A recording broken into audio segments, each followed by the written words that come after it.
Have you ever noticed how much of life is lived in hesitation? We stand at crossroads, big and small, waiting for the perfect moment to choose. We hesitate before speaking our truth. We hesitate before pursuing a dream. We hesitate even before taking care of our own needs. But Napoleon Hill was clear on this point. Indecision is the seedling of fear, and fear, when watered by doubt, grows quietly until it roots itself into every part of your life. Hill taught that all personal achievement begins with a decision, not just a passing thought, not a preference, but a decision made with such clarity and emotional intensity that it becomes a turning point. What most people don't realize is that the decision itself is the real beginning of success, not the outcome, not the results, not even the effort, because no real effort can be sustained without a true decision behind it. And so the question becomes, have you truly decided? Or are you still negotiating with your doubts? Still asking the world for permission? Still waiting for conditions to feel safer, or for the fear to go away?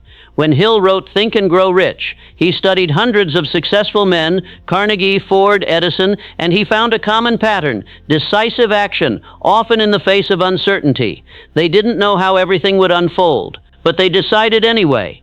They didn't wait for the market to validate their dream. They moved first and allowed the clarity to come through motion, because that's what decision does. It activates the unseen forces that surround effort. It gives shape to what you want. It gives the subconscious mind a command to follow. It turns a vague desire into a directive. But many people confuse wanting with deciding.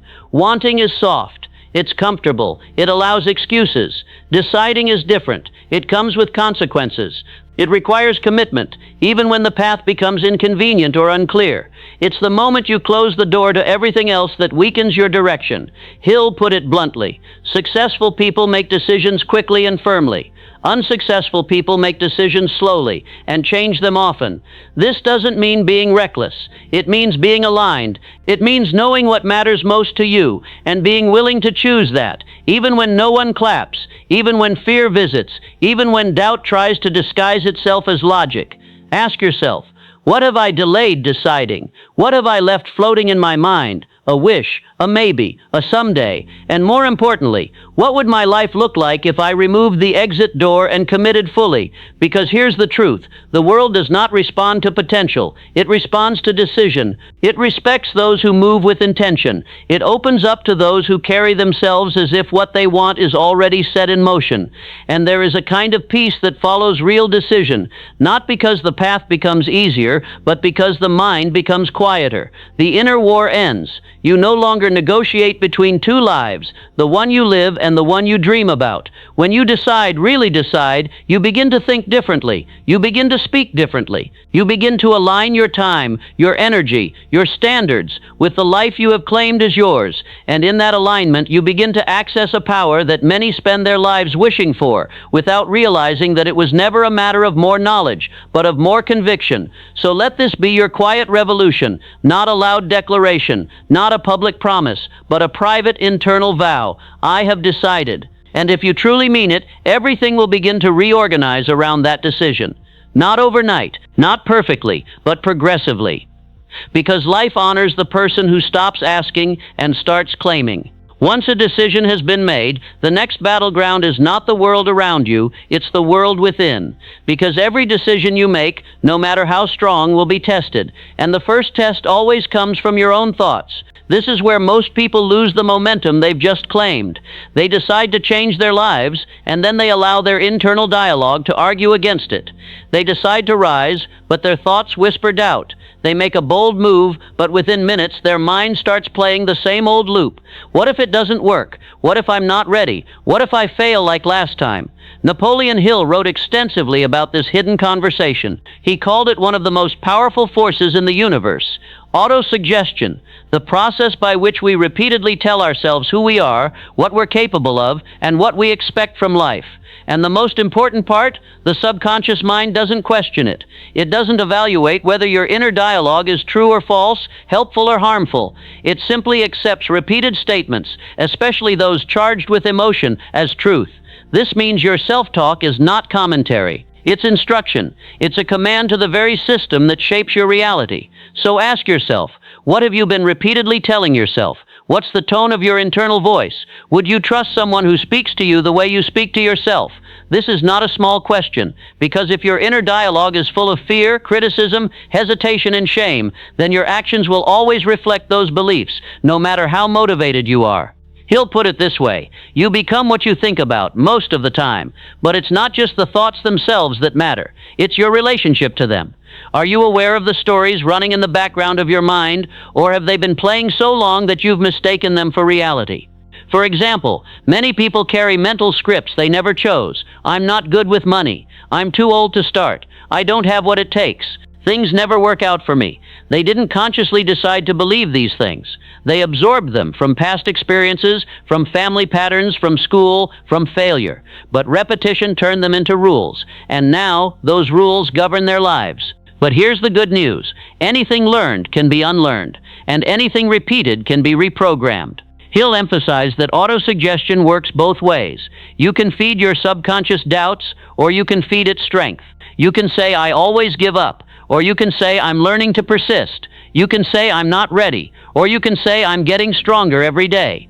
These may seem like small adjustments, but they create a massive shift in mental alignment, because the mind will always try to act in harmony with what it believes to be true. And when you begin to tell yourself a new story, clearly, consistently, emotionally, your actions begin to follow. This is why affirmations are not just fluffy words. When used correctly, they are blueprints.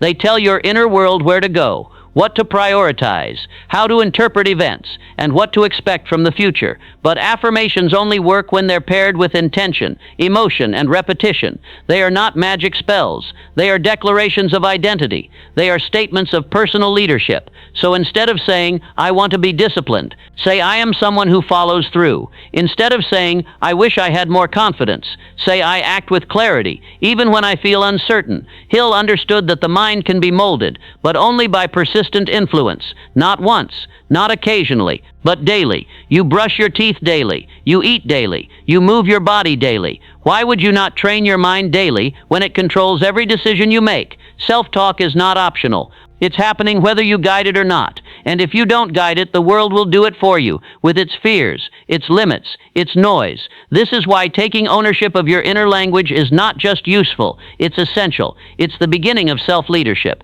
It's the quiet discipline that builds mental strength, the kind of strength that doesn't need applause, doesn't need validation, because it's rooted in self-trust. Hill's students understood this. They didn't just say positive things. They trained their minds to speak a different language, a language of possibility, resilience, and vision, and that training became character, and that character created results. So if you want to change your life, start here. Change the way you speak to yourself when no one's listening, not with empty praise, but with intentional, believable, upward-moving words, words that lift, words that direct, words that affirm the identity you're building, because your identity is not fixed. It's shaped by repetition, and repetition begins with language. So speak like someone who has decided to lead. Speak like someone who respects their own mind. Speak like someone who is no longer waiting for the world to tell them what's possible, because the quality of your life will never exceed the quality of your self-talk. By now, we've looked at the power of decision and the influence of self-talk. These are foundational, but the question remains, what are you building? You can act decisively. You can speak powerfully. But if you haven't formed a vision, if you haven't engaged your imagination, you may be building a house without a blueprint. Napoleon Hill called imagination the workshop of the mind, a place where all plans are born, shaped, and improved. He believed imagination was more than creativity, more than fantasy. He saw it as a practical tool, one of the most vital instruments of success. Let's be clear, this is not about daydreaming. This is not about escaping into wishful thinking. This is about directed imagination, the conscious use of your mental faculties to form a detailed, emotional, and believable picture of the life you intend to live. Because you cannot create what you cannot see. Every great invention, every meaningful change, every breakthrough in business or science or human development began in the mind, in the imagination of someone who allowed themselves to envision what was not yet visible. And this is something most people have forgotten how to do. As children, we imagine naturally. We build castles from cardboard. We become astronauts in the backyard. But somewhere along the way, usually through criticism, failure, or fear, we begin to distrust our inner vision. We call it being realistic, but in truth, we are often just afraid to hope.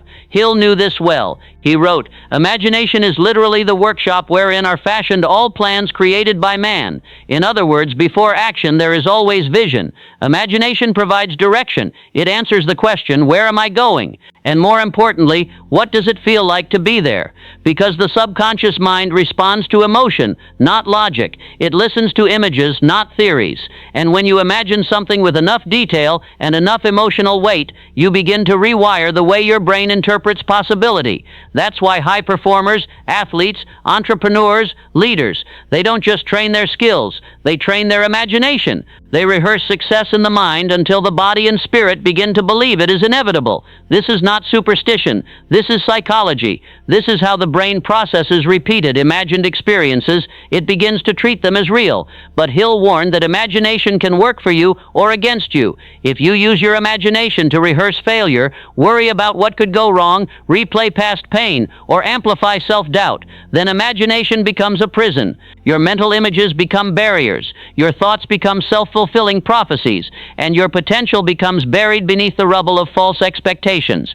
But when you direct your imagination deliberately, consistently, and with belief, everything starts to shift. So let me ask you now, what are you seeing in your mind every day? Are you picturing what you want, or are you reliving what you fear? Your imagination is painting a future, whether you guide it or not. And this is why Hill insisted that success requires definiteness of purpose. You must not only decide what you want, but begin to visualize it clearly, as if it already exists. Where do you live? What kind of work do you do? How do you spend your mornings? What kind of energy surrounds you? Who are the people you trust, serve, and grow with? Not someday, not hopefully, but as if it were happening now. Because imagination doesn't serve you in the abstract. It serves you when you give it specificity, when you paint with detail, when you don't just see the outcome, but the steps, the atmosphere, the tone of voice you carry, as that version of yourself. Hill also understood the power of imagination in solving problems. When you're stuck, you don't always need more information. Sometimes you need a new mental picture, not of the problem, but of yourself overcoming it. Can you picture yourself calm under pressure? Can you see yourself finding a creative solution others missed? Can you mentally rehearse success, even when everything around you says it's impossible? This is what Hill meant when he wrote, "There are no limitations to the mind except those we acknowledge." Most people's limitations don't come from reality. They come from their lack of imagination. They never built a better picture. They never allowed themselves to imagine a different ending. They never practiced seeing what they wanted, only what they feared. So if you want to transform your results, you must begin by transforming your internal images. And this is not a one-time exercise, it's a practice, a ritual, something you do every day, just like brushing your teeth or tying your shoes, even if it feels silly at first, even if you're not used to it, because what you rehearse repeatedly becomes familiar, and what is familiar becomes comfortable, and what is comfortable becomes normal. So if you keep imagining struggle, stress, failure, those things become emotionally normal to you. But if you begin to imagine peace, progress, strength, and clarity, you teach your mind to accept those states as possible, and that mental acceptance becomes the foundation of behavior. Imagination is not for children, it is for champions. It is for people who understand that reality doesn't just happen to us, it is in large part shaped by us, not controlled completely, not predicted exactly, but shaped by what we allow ourselves to see and feel before it ever arrives. So I invite you to begin using this tool not as fantasy, but as strategy. Sit quietly, even for 5 minutes a day. See the life you want, feel it, engage with it, see yourself strong, see yourself rising, see yourself becoming. And over time, the mind will start to believe it. And when the mind believes, the body follows. The choices change. The atmosphere around you begins to reflect what you've created inside. As Hill said, whatever the mind can conceive and believe, it can achieve. But it must begin with conception, and conception begins with imagination. We've talked about decision. We've explored the role of self-talk. We've walked through the landscape of imagination. But now we arrive at the point where many dreams stall, and where many visions dissolve, not because they weren't clear, not because they weren't powerful, but because they weren't practiced. And that's where discipline enters the conversation. Napoleon Hill wrote, "Self-discipline is the master key to riches, not talent, not motivation, not opportunity. Discipline, the ability to govern yourself, to choose what must be done even when you don't feel like doing it." Discipline is the bridge between who you are now and who you want to become. It's not glamorous. It doesn't seek applause. It doesn't always feel good. But it's the one consistent ingredient behind every life of excellence, every business that thrives, every legacy that lasts. So let's be honest. What stops most people isn't lack of intention. It's lack of structure. They have goals but no schedule. They have dreams but no routines. They say they want to grow but they live by emotion instead of commitment. And this is the silent destroyer of potential, living by feeling rather than by principle. Hill understood this deeply. He said that those who cannot control themselves will always be controlled by circumstances. This means that freedom doesn't come from avoiding structure. Freedom comes from mastering it. The disciplined person isn't rigid. They're focused. They're not obsessed with control. They're committed to alignment. They understand that discipline isn't punishment, it's design. It's the act of designing your day, your energy, your priorities, so that they support your vision rather than distract from it. Because here's the truth. You are always becoming something. The question is, are you becoming that by design or by default? Discipline helps you choose. It's in the decision to wake up 30 minutes earlier, to sit in silence before the noise begins, to write even when you don't feel inspired, to keep your promises, especially the ones you make to yourself. And let's be clear, self-confidence is not built from compliments. It is built from self-respect, and that respect grows every time you follow through on what you said you'd do. Every small act of discipline reinforces that inner belief. I can trust myself. I am someone who keeps going. I don't need to feel ready to do what must be done. This is how the mind becomes steady, not through motivation, but through momentum. And momentum is the reward of discipline. Hill warned that lack of discipline invites failure, even when everything else is in place. He saw that people who began with strong desire often drifted because they refused to build habits. They lived in emotional waves. One good day, one bad day. One focused morning, one distracted week. But the greats, the builders, the leaders, the change makers, they built systems, not moods. They didn't wake up wondering what to do. They decided ahead of time. And that single act, planning, became their competitive edge. You don't need to be the smartest. You don't need to be the most talented. But if you are the most consistent, you will win. Because the world does not reward intensity. It rewards reliability. And discipline is what makes you reliable to yourself and to others. It's not about becoming robotic. It's about becoming rooted. Rooted in who you are. Rooted in where you're going. Rooted in what matters most, regardless of how the day feels. This is especially important on the days when things go wrong, because discipline is not tested when everything flows smoothly. It is revealed in pressure, when you're tired, when you're frustrated, when no one is watching. Discipline says, I still show up. I still act with excellence. I don't abandon the process just because the mood has changed. This is what builds character. This is what forges inner strength, not just in work, but in health, in relationships, in your spiritual life, everywhere. Hill described discipline as the ability to control both emotions and actions.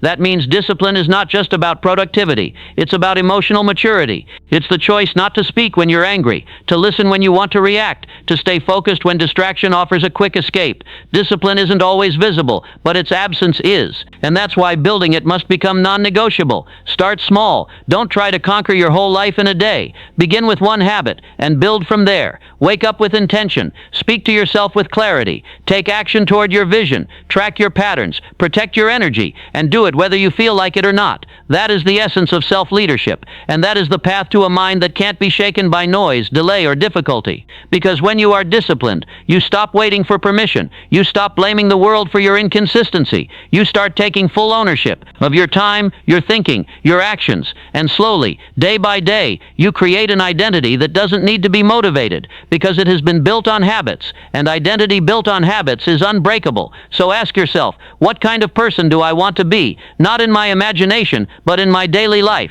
Then ask, what does that person do every day that I'm not yet doing? Don't wait for a perfect plan. Don't wait for ideal conditions. Start building, because discipline is not something you're born with. It's something you train, the same way you train a muscle, with intention, with resistance, with repetition. And when you train it long enough, it becomes part of you, not something you force, something you are. Hill said it best. If you do not conquer self, you will be conquered by self. So take the time, build the structure, refine the system, because while others are chasing flashes of motivation, you'll be walking a steady path, one step at a time, every single day. By now the path is becoming clear. You've made the decision. You've begun to reshape your internal dialogue. You've used imagination to form a clearer future. You've committed to discipline as your daily vehicle. But there is still a force that shows up, sometimes quietly, sometimes loudly, no matter how far you've come. Fear. Napoleon Hill called fear the most insidious enemy of the human mind. Why? Because it often doesn't come in a recognizable form. It disguises itself. It can sound like logic. It can feel like caution. It can even masquerade as wisdom. But at its core, fear is a paralyzer of potential. It limits action. It fuels hesitation. And if left unchecked, it builds a cage, invisible but deeply real. Hill identified 6 basic fears that hold people back. Run or san. The fear of poverty, the fear of criticism, the fear of ill health, the fear of loss of love, the fear of old age, the fear of death. But if you study them closely, you'll realize they all boil down to one root: loss of control. Fear arises when we feel uncertain about how we'll handle what's ahead. Not just what will happen, but whether we can meet it with strength. And this is where mindset makes all the difference, because courage is not the absence of fear, it is the choice to move forward despite it. Courage is, I feel the fear, and I walk anyway. I hear the doubt, and I still choose. I sense the risk, and I step forward regardless. This isn't recklessness, it's maturity. It's knowing that everything worth doing will bring some level of fear. And instead of trying to avoid it, you learn to understand it. Hill believed that fear loses its power when we name it, face it, and act through it. Avoiding fear makes it stronger. Engaging with fear makes you stronger. And this leads us to fear's twin, often misunderstood, but equally necessary: failure. No one enjoys failure. But if you listen to those who have achieved lasting success, you'll hear a common theme. Failure wasn't the end. It was the pivot. It was the classroom. It was the mirror showing them what needed to change. Hill made this distinction clear. Every adversity, every failure, every heartache carries with it the seed of an equal or greater benefit. But that seed must be recognized. It must be watered. And that takes emotional intelligence. Most people don't fail once and quit. They fail slowly, by losing faith in themselves over time. They stop trusting their decisions. They stop making bold moves. They shrink their dreams to match their past, instead of stretching their identity to match their potential. But here's the truth. Failure is not a reflection of your worth. It's a result, a feedback system, a moment in time, not a life sentence. Hill observed that the greatest achievers in history had all failed, and failed more than once. But what made them different wasn't luck. It was the way they interpreted failure. While most saw failure as proof that they weren't enough, the greats saw it as information. They asked better questions. What can I learn from this? What did this expose? How do I return stronger? And more importantly, they refused to let failure alter their belief in the goal. This is key, because while failure is temporary, quitting is permanent. And quitting often starts not with action, but with thought. You begin to let the story change. This will never work. I guess I wasn't meant for this. Maybe I should lower the bar. And yet Hill reminded us that most people give up right before the breakthrough. They dig 3 feet from gold and walk away. Why? Because they mistake discomfort for danger. They mistake delay for denial. And they let one moment of difficulty erase years of effort. But here's the shift. If you begin to see failure as part of the design, not a detour, then it becomes a tool. It sharpens you. It humbles you. It deepens your character. It makes the result more meaningful, because a mind that has never failed has also never grown. Failure is how the muscles of mental resilience are built, and the people who achieve uncommon results are the ones who stay calm in the face of setbacks, because they expect them, and they prepare for them. They don't fear failure. They use it. They study it. They adapt, and they return again and again and again. Because they know the journey doesn't reward perfection, it rewards persistence. Which brings us back to fear. The antidote to fear isn't just boldness, it's clarity, it's preparation, it's alignment with a purpose greater than the discomfort. When you are clear on who you want to become, when you are rooted in a reason deeper than convenience, fear becomes a signal, not a stop sign. It becomes a teacher, not a tyrant. And once you start seeing it that way, everything changes. You stop interpreting nervousness as danger. You stop letting mistakes define your worth. You begin to play longer games with stronger hearts. So the question now is not how do I avoid fear? The question is, how do I become the kind of person who can walk through it? Not by denying fear, not by pretending it doesn't exist, but by practicing your ability to move with it, rather than be controlled by it. And failure, see it for what it is, not a punishment, but a sharpening tool. A way to separate the casual from the committed. A rite of passage for those who are serious about lasting success. Because Hill understood something simple but powerful. You will fail. You will fear. But neither of those need to define you. They are invitations, opportunities, and if you meet them with truth, they can become some of your greatest allies. There's a reason so many people start strong and finish nowhere. It's not because they weren't capable. It's not because they didn't want it enough. It's because they didn't continue. And in the words of Napoleon Hill, persistence is to the character of man as carbon is to steel. You can have the dream. You can make the decision. You can master your thoughts, your imagination, even your fears. But if you do not persist consistently, deliberately, patiently, then none of it can take root. Persistence is what turns effort into evidence. It is the unseen momentum beneath every visible success. When you see someone who seems unstoppable, someone whose results speak louder than their words, you are looking at persistence in motion. You are seeing the result of not quitting when it was hard, of continuing when it was quiet, of building when no one was watching. Most people give up not because the goal was impossible, but because they assumed progress had to be immediate, and when it wasn't, they abandoned the process. But growth doesn't always shout. Often it whispers. It shows up in the background, in how you respond to setbacks, how you handle slow days, how you return to your path without applause. Persistence isn't loud. It's not dramatic. It doesn't need to be seen to be powerful. Hill saw this clearly. He wrote, "Those who cultivate the habit of persistence appear to enjoy insurance against failure." Why? Because when you are persistent, failure isn't final. It becomes a chapter, not the end. It becomes information, not identity. And more importantly, persistence is not a trait you're born with. It is a habit, and like any habit, it can be trained. It begins with choice, a simple decision. I will not stop just because it's hard. Then it deepens with repetition. You get up again. You try again. You push forward, even if it's just one small step. And over time, those steps add up to something no one can take from you. Proof. Proof that you are not driven by mood. Proof that you are stronger than delay. Proof that you are building something deeper than motivation. You're building discipline in action. Think of a tree. When it begins to grow, it doesn't look impressive. A small sprout, thin, fragile, unnoticed. But underground, something powerful is happening. Roots. Roots grow first, before fruit, before shade, before beauty. Persistence is your root system. It anchors you during storms. It holds you steady when the world seems to move faster than your results. It gives you time to grow into your potential. Without persistence, even the best plans fail. With it, even the most unlikely goals become possible. Hill warned that most people quit just before their biggest breakthrough.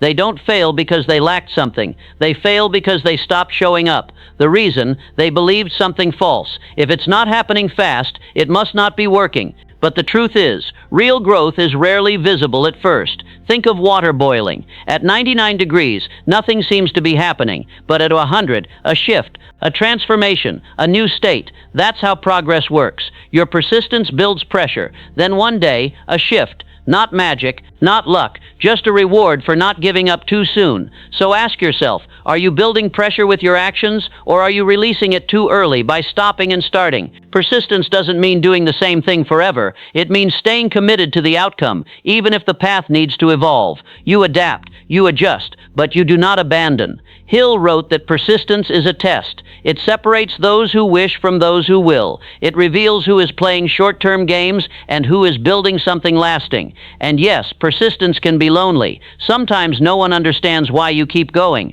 Sometimes your own mind will ask, why not take a break? Why not lower the bar? But deep down you know, stopping would cost you more than continuing. Because when you've tasted your potential, even briefly, you can't unsee it. You can't forget the feeling of alignment, and you can't pretend that mediocrity will satisfy you anymore. That's the internal fire that persistence feeds. It says, I may not be there yet, but I'm further than I was, and I refuse to stop now. And this isn't just about work or goals. It's about how you show up in every part of life.